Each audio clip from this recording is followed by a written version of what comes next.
ఎస్ఎండిసి ప్రేక్షకులకు నమస్కారం. నేటి వార్తలకు స్వాగతం. ఉమ్మడి ఆదిలాబాద్ జిల్లాలో నకిలీ విత్తనాల విక్రయాలపై కఠిన చర్యలు తీసుకోవాలని మంత్రి సీతక్క అధికారులను ఆదేశించారు.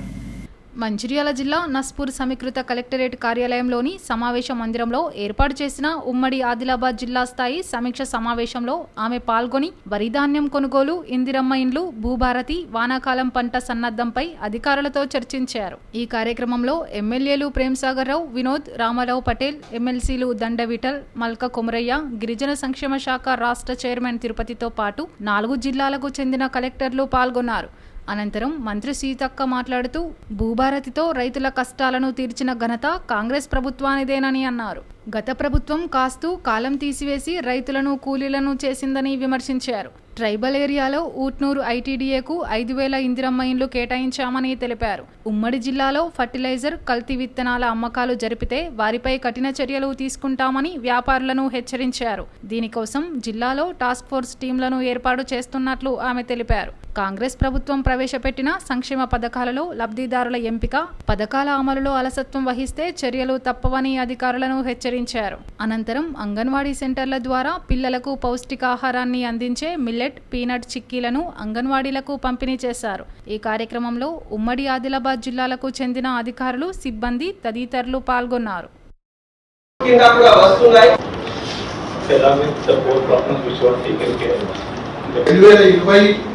అప్పుడు అప్లికేషన్ పెట్టుకున్న వాళ్ళు ఉన్నారు మేడం.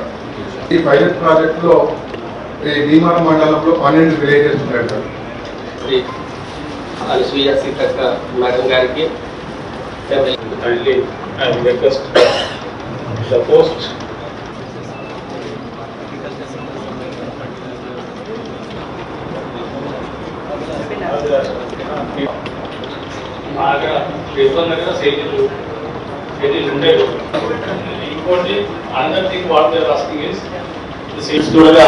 చెక్ పెట్టడం జరుగుతుంది. ఈ సీజన్ లో 7 కేసెస్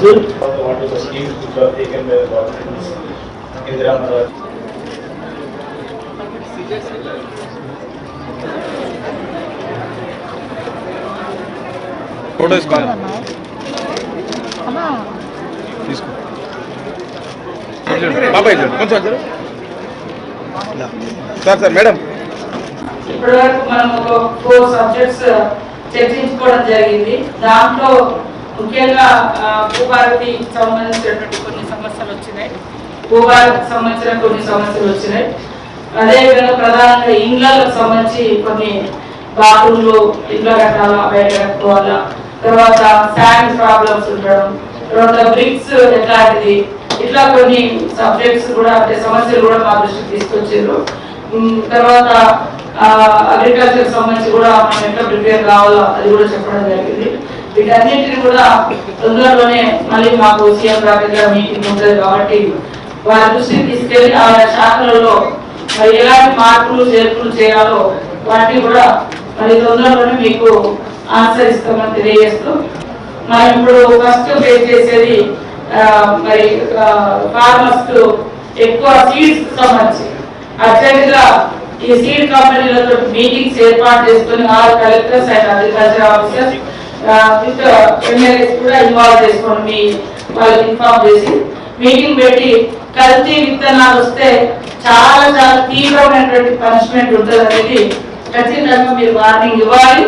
మీడియా పెడతాం, బ్యాన్ చేస్తాం, వాళ్ళ కంపెనీని బ్లాక్ లిస్ట్ లో పెడతాం అనేది కూడా గట్టిగా వార్నింగ్ ఇచ్చి అలాంటి మార్కెట్ లోకి రాకుండా రైతులకు అవి సరఫరా రాకుండా గట్టి చర్యలు ముందస్తుగానే తీసుకోవాలని తెలియజేస్తా ఉన్నాను.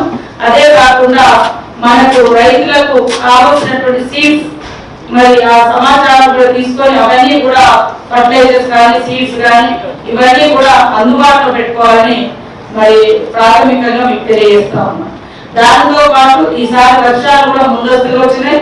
రైతులు కూడా వ్యవసాయానికి ఫాస్ట్ గా చేసుకోవడానికి ఇష్టపడతారు. మరి అదే కాకుండా ఈ వర్షాల తాకిడికి ఫ్లడ్ ఎఫెక్ట్ అయ్యేటువంటి గ్రామాలు ఉంటాయి.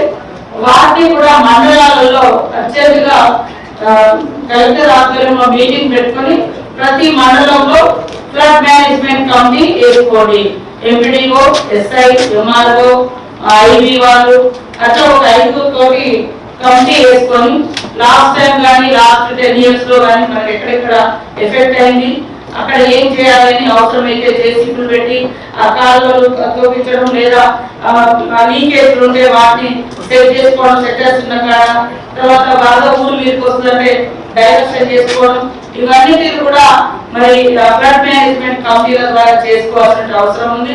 అది వెంటనే దాని మీద కూడా దృష్టి పెట్టుకోవాలని కోరుతా ఉన్నాను. అదే కాకుండా ముఖ్యంగా ఇప్పుడు మనకు ఆఫ్టర్ 12th నుంచి మనము హాస్టల్స్, స్కూల్స్, అంగన్వాడీ అంతా రీఓపెన్ అవుతాము. సో దానికంటే 3-4 days ముందే ఆఫీసర్స్, హాస్టల్ వార్డెన్స్, తర్వాత సంబంధించినటువంటి ఇన్స్టిట్యూషన్ హెడ్స్ ఎవరైతే ఉంటారో వాళ్ళతో మీటింగ్స్ పెట్టుకొని, ఎందుకంటే 1.5 months నుంచి హాస్టల్స్, స్కూల్స్ అన్ని క్లోజ్ ఉన్నాయి కాబట్టి పాములు రావచ్చు, జర్లు రావచ్చు, తేళ్లు రావచ్చు, మరి అంతా బాగుందని అలా పిల్లలు పెట్టకుండా స్ప్రే చేయించడము, నీట్ గా చేయించడము, స్కూల్ ప్రెమిసెస్, హాస్టల్ ప్రెమిసెస్, వంట గదులు, బెడ్రూమ్స్ అని ఎవరిథింగ్ మనం అన్ని క్లోజ్ చేస్తున్నాం కాబట్టి ఆ చీకట్లా ఉండే దాంట్లో వర్షాలు కూడా పడ్డాయి కాబట్టి ఈ బయట ఉన్నటువంటి పాములు, తేళ్లు ఆ రూమ్లకు వచ్చే అవకాశం ఉంటుంది. కాబట్టి ఈరోజు వాళ్ళ ట్రంకులు, బెడ్స్ అన్ని కూడా నీట్ గా చేసేటట్టుగా ఆ రూమ్స్ అన్ని కూడా క్లియర్ గా ఉంచే విధంగా మీరు అందరూ చర్యలు తీసుకోవాలి.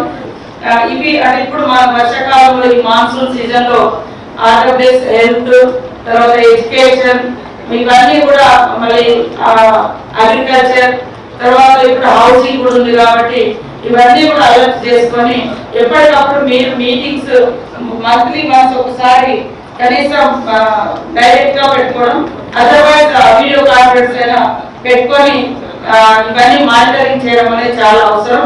ముఖ్యంగా ఫ్లడ్ మేనేజ్మెంట్ టాపిక్ అయితే తప్పకుండా వేసుకోండి. ఎందుకంటే ఒక్కొక్కసారి వరద ఊళ్ళ మీదకి వస్తే ఊర్లు కొట్టుకుపోయే ప్రమాదం ఉంటుంది. అదే విధంగా పబ్లిక్ కూడా అవేర్నెస్ ఇవ్వడం, చెట్ల కింద వర్షం పడేటప్పుడు, పిడుగులు పడేటప్పుడు అట్లా ఉండకూడదని. ఇది డే బై డే ఎప్పటికప్పుడు మనం వాట్సాప్ గ్రూప్ కూడా క్రియేట్ చేసి వెదర్ గురించి అయితే ఖచ్చితంగా కిందికి వెళ్ళాలి. కాబట్టి దాన్ని మనం దృష్టిలో పెట్టుకొని ఏ ఒక్క ప్రాణం కూడా పోవద్దు, ఏ ఒక్క కుటుంబం కూడా నష్టపోవద్దు.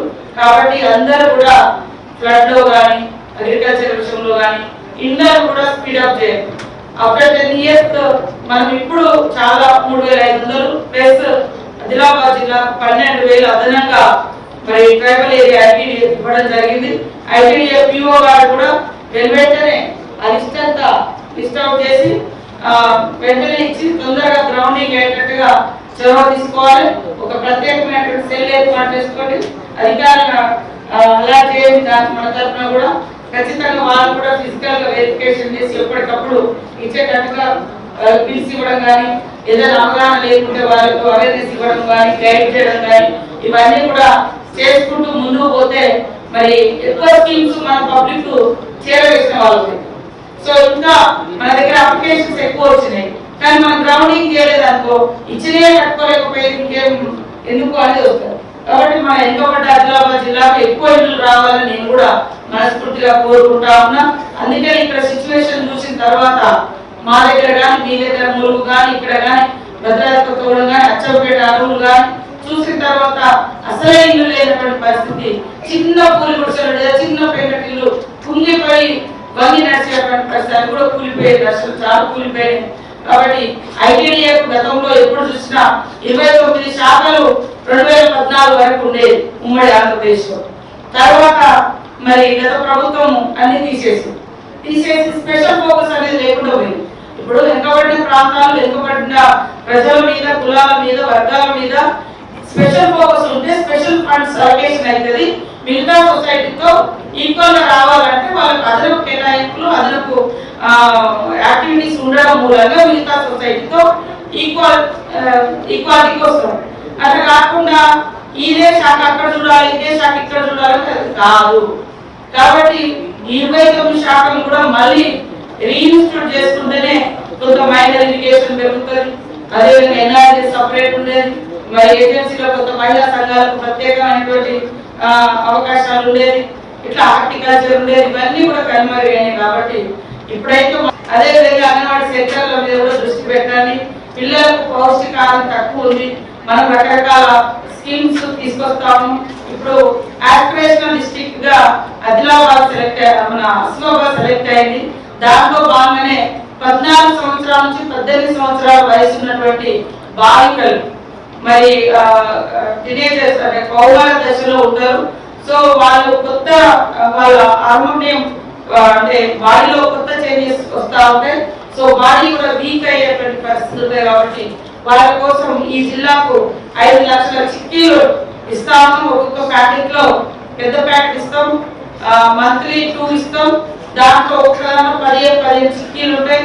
రోజు ఒకటి తీసుకోవడం ద్వారా వాళ్ళకు న్యూట్రిషన్ అనేది ఇంప్రూవ్ అవుతుంది. అది ఈ రోజు ఇక్కడ మా అంగన్వాడీ టీచర్ అమ్మలు వాళ్ళ పిల్లల పేరెంట్స్ అదే విధంగా అమ్మాయిలు కూడా రావడం జరిగింది. అది కూడా ఇస్తా ఉన్నాం. తప్పకుండా మేము వెనుకబడ్డ జిల్లాలలో కాదు, మేము అన్ని రంగాలలో ముందుంటాం అనే రకంగా మన జిల్లా నుంచి కూడా ఉమ్మడి ఆదిలాబాద్ నుంచి అందరం కలెక్టివ్ గా కష్టపడి ఈ ఆదిలాబాద్ జిల్లాను ఉమ్మడి ఆదిలాబాద్ జిల్లాను అక్షరంలో ఎట్లయితే ఆదిలాబాద్ ఎట్లా అవుతుందో అభివృద్ధిలో కూడా ఆ రకంగా తీసుకురావడానికి మరి అందరం ఒక యూనిట్ గా పనిచేసి మనమంతా ఒక టీం, ఒక ఫ్యామిలీ మెంబర్స్. కాబట్టి ఎవరికి ఏ సమస్యలు ఉన్నా కలెక్టర్ గారు ఉంటారు, ఇక్కడ లోకల్ గా మనకు ఎమ్మెల్యేస్ ఉంటారు, నేను కూడా ఉంటా. తప్పకుండా ఈ యొక్క ప్రాంతాన్ని అభివృద్ధి చేసుకుంటామని తెలియజేస్తూ అధికారులందరూ కూడా ఒకటే విజ్ఞప్తి, మనసు పెట్టి పనిచేయండి, హ్యుమానిటీతో పనిచేయండి. మనము పనిచేయాలంటే ఎంత ఎక్స్ట్రీమ్ గా వెళ్ళి పనిచేయవచ్చు, కానీ తప్పించుకొని పని ఏదో డ్యూటీ అంటే డ్యూటీ లాగా కాదు. మనసు పెడితే ఎంత లోతుల్లోకైనా మీరు దిగగలుగుతారు, ఎంత కష్టానైనా ఇష్టంతో పనిచేయగలుగుతారు. సో అది ఖచ్చితంగా రిజల్ట్ వస్తుంది. రిజల్ట్ అనేది అది ఏ రంగంలో అయినా కూడా రిజల్ట్ అనేది చాలా సంతృప్తిని ఇస్తారు. సంతృప్తినిచ్చేటువంటి పని మనం ఎల్లకాలం ఉంటుంది ఈ సమాజం కోసం చేస్తే. కాబట్టి ఈ రోజు ఈ యొక్క మీటింగ్ కూడా చాలా అర్థవంతంగా ఫ్రూట్ఫుల్ గా నిర్వహించుకోవడం జరిగింది. ఎలాంటి వ్యక్తిగత దూషణలు, ఘర్షణలు లేదా విమర్శలు లేకుండా అందరూ ప్రతిపక్షం, అధికార పక్షం అన్ని అందరూ కూడా ఒక సద్భుతమైనటువంటి వాతావరణంలో ఈ మీటింగ్ చేసుకుంటున్నందుకు నాకు చాలా సంతోషం. మంచిర్యాల FCA ఫంక్షన్ హాల్లో వెరబెల్లి రఘునాథ్ ఫౌండేషన్ ఆధ్వర్యంలో ఏర్పాటు చేసిన జాబ్ మేళాకు అపూర్వ స్పందన లభించింది.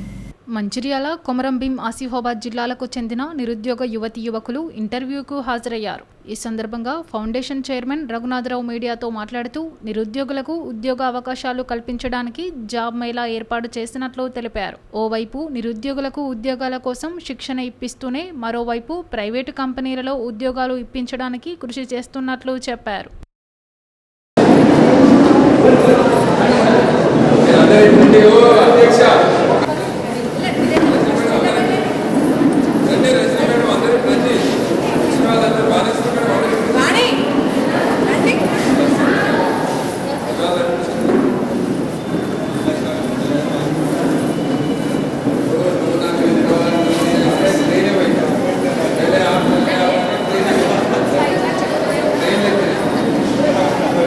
అందరికీ ఆల్ ది బెస్ట్.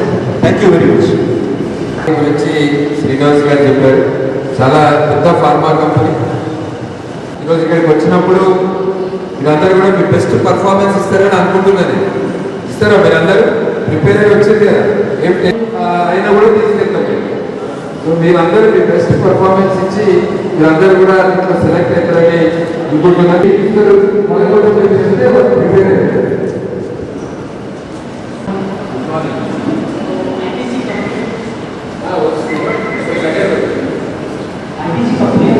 ఇక్కడ వెరబల్లి రఘునాథ్ గారి ఆధ్వర్యంలో జరుగుతున్న జాబ్ మేళాలో సో MSN ల్యాబొరేటరీస్ నుంచి రిప్రజెంట్ చేస్తున్నామని ఇక్కడ మేము ఇంటర్మీడియట్ నుంచి so BA, BCom, BSc so ఏ గ్రాడ్యుయేషన్ అయినా సో వీళ్ళని మా ఫార్మాసిటికల్ కంపెనీలో మ్యానుఫ్యాక్చరింగ్ రోల్స్లో హైర్ చేయడానికి వచ్చాము. సో ఇంకా ఎవరైనా ఈరోజు ఇక్కడికి రాని వాళ్ళు ఎవరైనా ఉంటే కంపెనీకి రావచ్చు, లేదంటే నెక్స్ట్ టైం జరిగే జాబ్ మేళాలో కూడా మీరు పార్టిసిపేట్ చేయొచ్చు. ఈరోజు ఇక్కడ మా ఫౌండేషన్ ఆధ్వర్యంలో నిర్వహించిన జాబ్ మేళాలో ముఖ్యంగా MSN ఫార్మా అనేది చాలా పెద్ద ఫార్మా కంపెనీ. వారితో పాటు ITC మనకు అందరికీ తెలుసు, ITC ఫుడ్స్ కంపెనీ, అదేవిధంగా న్యూల్యాండ్ ల్యాబొరేటరీస్ అది కూడా ఒక ఫార్మా కంపెనీ, అదేవిధంగా శ్రీరామ్ లైఫ్ ఇన్సూరెన్స్ వాళ్ళు కూడా వచ్చారు. వీళ్ళందరికీ కూడా అంటే మన మంచిర్యాల ప్రాంతంలో నిరుద్యోగ సమస్య అతిపెద్ద సమస్య. ఇక్కడ విద్యార్థులు పాపం చిన్నగునప్పటి నుంచి చాలా కష్టపడి చదివిండ్రు, వాళ్ళకు ఒక పట్టుదల ఉంది, వాళ్ళు సక్సెస్ కావాలనే కోరిక ఉన్నది, కానీ వాళ్ళకు అవకాశాలు రాక చాలామంది ఇబ్బంది పడుతుంది. అటువంటి వాళ్ళకందరికీ కూడా ఇవాళ అవకాశాలు కల్పించడానికి ఈ జాబ్ మేళా ఏర్పాటు చేయడం జరిగింది. ఈ జాబ్ మేళాలో ఇంటర్మీడియట్, డిగ్రీ చదువుకున్న విద్యార్థులకు అందరికీ కూడా అవకాశం ఉన్నది. ఇక్కడ ఎవరైనా ఈరోజు రాకపోయినా కూడా మా ఆఫీస్ని మీరు సంప్రదిస్తే తర్వాత కూడా మీ బయోడేటాలు పంపించడం జరుగుతుంది.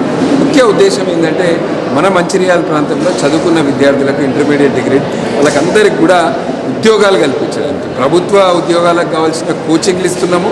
ఇట్లనే ప్రైవేట్ ఉద్యోగ అవకాశాలు కల్పించాలనేది మా యొక్క లక్ష్యం. ఈరోజు దీనికి పెద్ద ఎత్తున ఒక మంచిర్యాల నియోజకవర్గమే కాకుండా అటు బెల్లంపల్లి, చెన్నూరు మరియు కాగజ్ నగర్ నుంచి కూడా చాలామంది యువకులు, యువతి అందరూ కూడా ఇక్కడికి వచ్చి పాల్గొంటారు. ఇటువంటి అవకాశాలు రాబోయే రోజులలో కూడా కల్పిస్తాము. ఇక్కడికి వచ్చిన కంపెనీ ప్రతినిధులకు అందరికీ కూడా ధన్యవాదాలు, మీడియా మిత్రులకు అందరికీ కూడా ధన్యవాదాలు. శ్రీరాంపూర్ ఏరియాలోని భూగర్భ గనులు, ఓపెన్ కాస్ట్ గనులు కలుపుకొని మే నెలలో 100% ఉత్పత్తి సాధించడం జరిగిందని ఏరియా జీఎం మునిగంటి శ్రీనివాస్ తెలిపారు. మే నెలలో శ్రీరాంపూర్ ఏరియా 100%కి 100% ఉత్పత్తి సాధించింది. 55,33,000 గాను 55,33,000 సాధించి 100% సాధించింది. ఈసారి మే నెలలో 100% ఉత్పత్తి సాధించిన గనులలో RK7, RK New Tech, SRP OC ఈ 3 గనులు 100% పైన సాధించాయి. అట్లాగే RK5, RK6 కూడా 98%, 90%, 96%తో ఉన్నాయి. అవి కూడా దగ్గరలో ఉన్నాయి. సో ఓవరాల్గా ఉత్పత్తి పరంగా మే నెల అనేది సంతృప్తికరంగా ఉంది. అట్లాగే ఓబీకి వచ్చినట్టయితే ఓబీ 87% ఉంది. దాంట్లో ముఖ్యంగా ఏంటంటే రెయిన్స్ అనేది రావడంతో ఈసారి మే నెలలో SRP OCలో 11 రోజులు, IK OCలో 10 రోజులు వర్షంతో ఉత్పత్తి నష్టపోయినాం. గతం కంటే ఈసారి భిన్నంగా మే నెలలో అధిక వర్షాలు పడ్డాయి.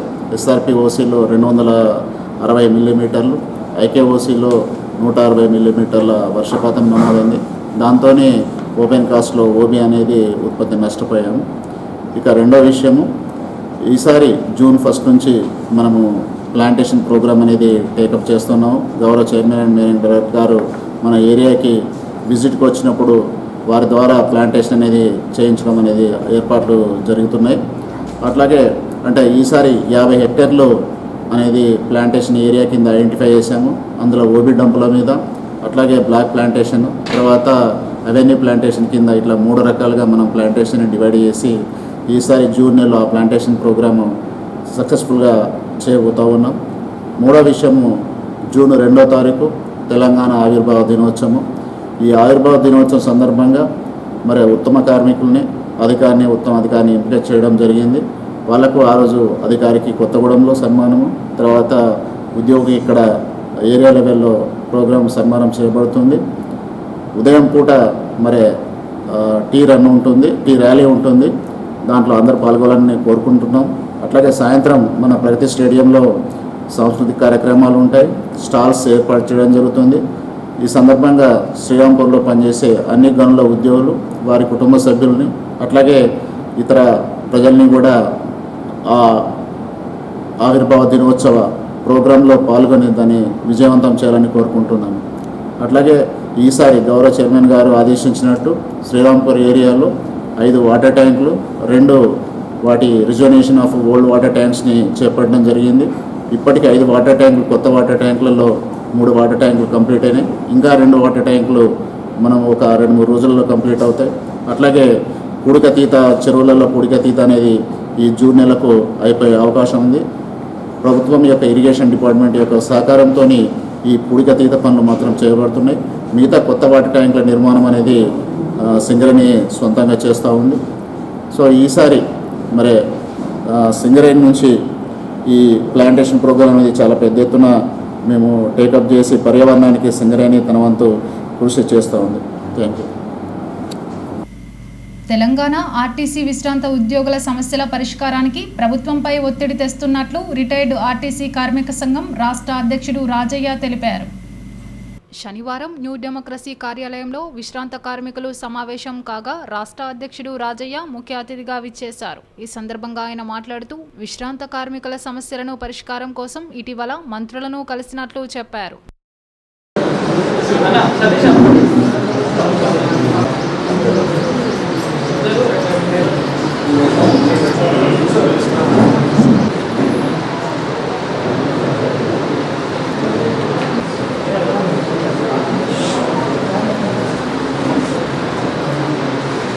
ఆర్టీసీ కార్మికులకు సంబంధించిన విశ్రాంతి ఉద్యోగులకు సంబంధించిన రాయితీల గురించి మేము చాలా పోరాటాలు చేస్తూ ఉన్నాం. ఇవాళ కొన్ని సాధించాం. ఇది 2012 రిజిస్టర్ అయింది. ఇప్పటిదాకా నేను మొన్న రీసెంట్లీ నవంబర్ నెలలో నేను రాష్ట్ర అధ్యక్షునిగా ఎన్నికైనా. దీనికి సంఘం స్థాపించే కంచి రైమన్ సోబి గారు అలాగే మన కోటే గారు దీనికి రథసారులు నడిపించారు. వాళ్ళను అనుకరించుకుంటూ మేము అన్ని డిపోలల్లో కమిటీలు ఉన్నాయి, ఫంక్షనింగ్ బాగా జరుగుతూ ఉన్నాయి. ఇలా మంచిగా చూసినా మాకు చాలా ఆనందంగా ఉంది. ఇది ఏమైనా విశ్రాంతి ఉద్యోగులకు సంబంధించిన సమస్యలు కొన్ని ప్రభుత్వం దృష్టికి తీసుకెళ్ళాం, ట్రాన్స్పోర్ట్ మినిస్టర్ని కలిసాం, చాలా విన్నపాలు ఇచ్చాం. కొన్ని పెండింగ్ మొన్ననే చనిపోయిన వాళ్ళకు వెంటనే ఆ రోజే దాన సంస్కారాలకు డబ్బులు ఇచ్చే ఒక సర్క్యులర్ కూడా జారీ అయింది. అలాగే ఈ హాస్పిటల్కి సంబంధించిన ఎక్కడో తార్నాక పోయి ఫోటోలు దిగాలన్నారు, అది కుదరది.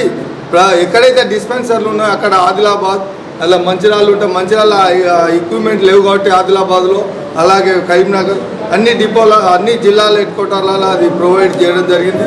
ఏది ఏమైనా మా డిమాండ్ ఇంకొకటి ఉంది ముందు, ఏంటంటే ఆర్టీసీ కార్మికులు వయో మీద పడ్డవాళ్ళు, సీనియర్ సిటిజన్స్, వీళ్ళందరూ వయో పరిమితి దాటి ఇలా ఏదైనా హాస్పిటల్కో ఇక్కడ హైదరాబాద్ పనికి వెళ్ళాలంటే ఈ ఉన్న మహాలక్ష్మి పథకం ద్వారా మనకు చాలా ఇబ్బందులు వచ్చినాయి. బస్సులో మేము కరీంనగర్లో బస్సు ఎక్కాం, వీళ్ళు సూపర్ లగ్జరీ మాకు లేదు.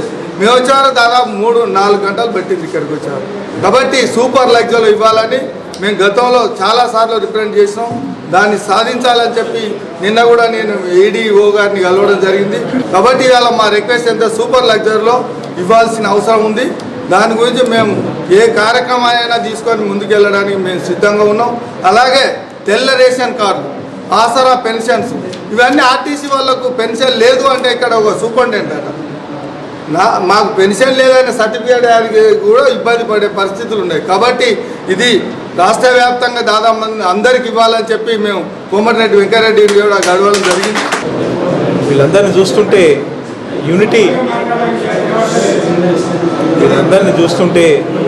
యూనిటీ ఏ విధంగా ఉందో కనిపిస్తుంది.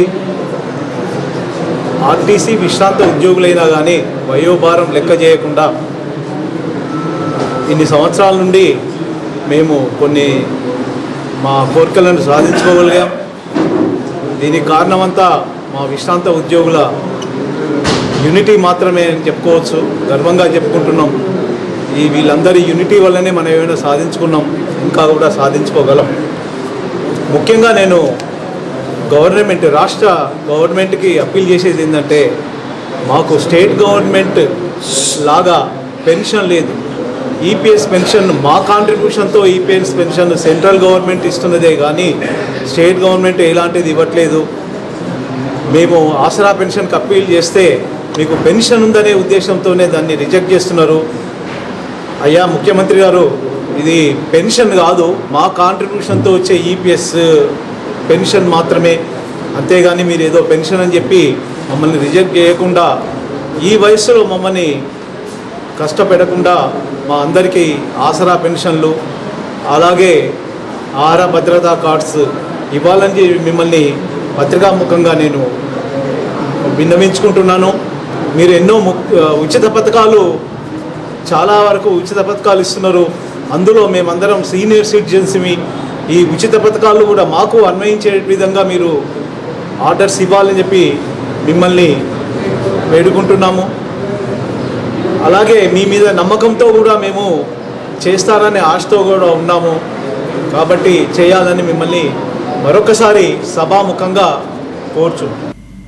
పూజల నెపంతో మహిళతో అసభ్యకరంగా ప్రవర్తించిన మాంత్రికుడిని అరెస్టు చేసినట్లు డీఎస్పీ జీవన్ రెడ్డి తెలిపారు. ఆదిలాబాద్కు చెందిన ఓ మహిళకు ఆరోగ్యం సరిగ్గా లేకపోవడంతో క్షుద్ర పూజలతో నయమవుతుందని ఓ వ్యక్తి సలహా ఇచ్చాడు. దీంతో ఆమె కుటుంబీకులు మహారాష్ట్రకు చెందిన అభినయ్ కుమార్ అనే మాంత్రికుడిని తీసుకొచ్చి పూజ చేయించారు. పూజ చేస్తుండగా ఆమెతో అసభ్యకరంగా ప్రవర్తించడంతో మహిళ కుటుంబీకులు పోలీసులకు ఫిర్యాదు చేశారు. ఆదిలాబాద్ జిల్లాకు చెందిన ఒక మహిళకు ఆరోగ్యం బాగాలేనందున ఆమె ఒక మధ్యవర్తిని కన్సల్ట్ చేయగా అతడు నాకు తెలిసిన ఒక మంత్రగాడు ఉన్నాడు. అతడు క్షుద్ర పూజలు చేస్తాడు. అతన్ని రమ్మంటే అతడు వచ్చి అనారోగ్యంగా ఉన్న మహిళకు పూజలు చేస్తే ఆమె అనారోగ్యం అంతా పోతుంది, ఆరోగ్యంగా తయారవుతుందని చెప్పి మధ్యవర్తి చెప్పగా సరే అని చెప్పి ఆ మహిళ ఒప్పుకోవడంతో ఎవరైతే క్షుద్ర మాంత్రికుడు ఉన్నాడో అతని పేరు అభినయ్ కుమార్, సార్కాని విలేజ్, కిన్వాడ్ తాలూకా, నాందేడ్ డిస్టిక్, మహారాష్ట్ర. ఇతడు క్షుద్ర పూజలు చేసే మాంత్రికుడు. ఇతడు అంతకుముందు కూడా కొంతమందికి చేసిండట ఈ విధంగా. అయితే ఈ మధ్యవర్తి అతనికి ఫోన్ చేసి రమ్మనగా అతడు సార్కాని విలేజ్ నుంచి మన ఆదిలాబాద్ జిల్లాకు రావడం జరిగింది.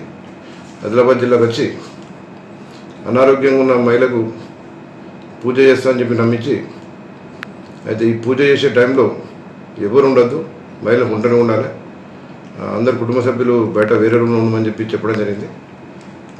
అతని మాటలు నమ్మి సరే మా మహిళ అనారోగ్యం పోతుందేమని చెప్పి నమ్మి ఇతని మాంత్రికుడు, క్షుద్ర మాంత్రికుడు అభినయ్ కుమార్ ఇతడు చెప్పిన విధంగా అనారోగ్యంగా ఉన్న మహిళను ఒక రూమ్లో ఉంచగా ఇతడు క్షుద్ర పూజలు ప్రారంభించడం జరిగింది. అయితే కొద్దిసేపటికి బాగా అరుపులు వినపడడంతో ఏం జరిగిందని చెప్పి వారి కుటుంబ సభ్యులు కొద్దిగా చూడగా ఇతడు ఆ మహిళతో అసభ్యంగా ప్రవర్తిస్తున్నట్టు గ్రహించారు. వెంటనే వారు ఇచ్చిన ఫిర్యాదు మేరకు ఇతనిపై మేము కేసు నమోదు చేయడం జరిగింది. మేము ప్రజలందరికీ విజ్ఞప్తి చేసేది ఏంటంటే, ఇంత టెక్నాలజీ, సైన్స్ ఇంత డెవలప్ అయింది. ఈ రోజులలో ఈ క్షుద్ర పూజలు, మంత్రాలు, తంత్రాలు, ఈ బాణామతి ఇవన్నీ నమ్మకండి. మీ ఆరోగ్యం ఖరాబ్ అయితే డాక్టర్స్ని కన్సల్ట్ చేయండి, టెస్టులు చేసుకోండి. ఏదైనా బీమారు ఉంటే డయాగ్నోసిస్ చేస్తే ఆయన ఏ బీమారు ఉన్నదని నిర్ధారణ అవుతుంది. అంతేగాని మీరు ఈ క్షుద్ర పూజలు చేస్తే మీ అనారోగ్యం తగ్గి ఆరోగ్యంగా తయారవుతారు, ఏమన్నా హెల్త్ ప్రాబ్లమ్స్ ఉంటే పోతాయి అనుకుంటే మాత్రం అది తప్పు. నేటి ఎస్ఎండిసి న్యూస్ ఇంతటితో సమాప్తం. తిరిగి ప్రసారమయ్యే ఎస్ఎండిసి న్యూస్లో మళ్ళీ కలుద్దాం. అంతవరకు సెలవు, నమస్కారం.